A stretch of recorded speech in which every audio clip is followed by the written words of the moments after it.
Caitlin, it seems surreal that this day has finally come, that we would be standing here taking our vows and embarking on the next exciting chapter of our life together. But to say that it is surreal is not to say that I am surprised. I knew years ago that we would be standing here from the late nights in the library, getting lost on hikes, celebrating your greatest achievements, and weathering the worst storms life can throw at you. I have always loved you. I believe that when you fall in love with a person, you do not fall in love just once. You fall in love multiple times with the same person. As I started writing my vows, I couldn't help but think back to 2015 when we were college students sitting across from each other on the second floor of the Winona State Library studying organic chemistry. When I close my eyes, I can picture you clearly with your Winona State t-shirt, MacBook sitting on the table, leg anxiously bouncing, headphones blaring, and more focused on perfecting your Spotify party playlist than on stereo's isomerism. At that point in my life, I called you one of my best friends, but somewhere between all the study dates, notes, lab reports, and shots of 151, you became something more to me. I think John Green says it best in his novel, A Fault in Our Stars. I fell in love like you would fall asleep, slowly and then all at once. And I've been loving you ever since.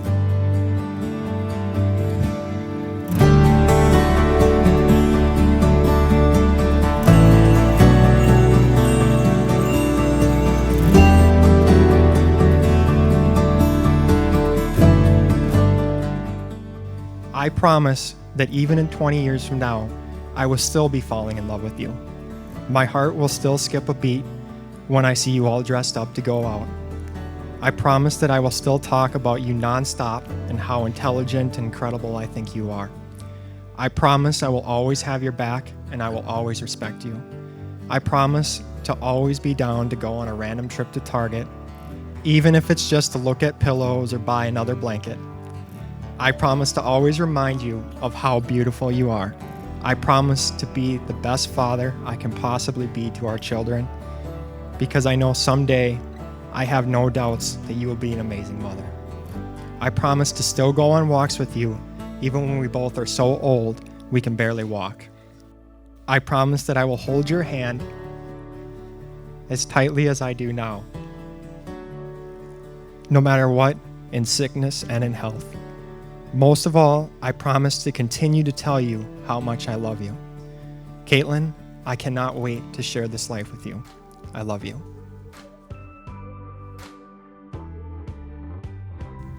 As I reflect on these last 9 years of our lives, I think of all the amazing and exciting things we have done, such as camping excursions, hunting trips, graduating from PA school and pharmacy school, passing our certification exams, getting jobs, renting our first house together, and trips to the local ice cream shop.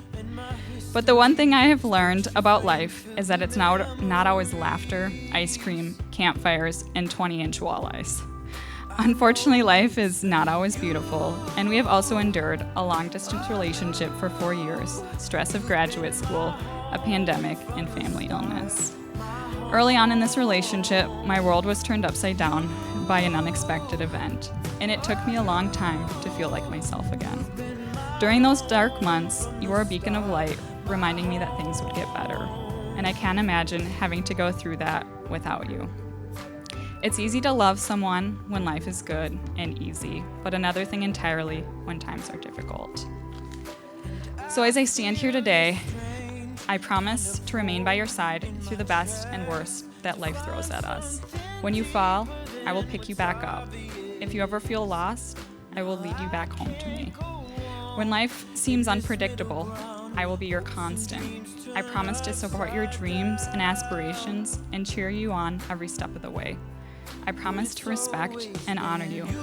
I can't promise I will always go hunting with you, but I will be sitting by the fire in the cabin waiting to hear all about your adventures. And most importantly, I promise to always look for rare bourbons when I'm in the liquor store without you. At 19, I didn't know the boy sitting across from me in the library would be the man standing before me today. We have grown and changed so much over the last 9 years. But one thing that endures is my love for you, and I vow that it always will, in this world and the next. been my home. You've always been my home, been my home, been my home.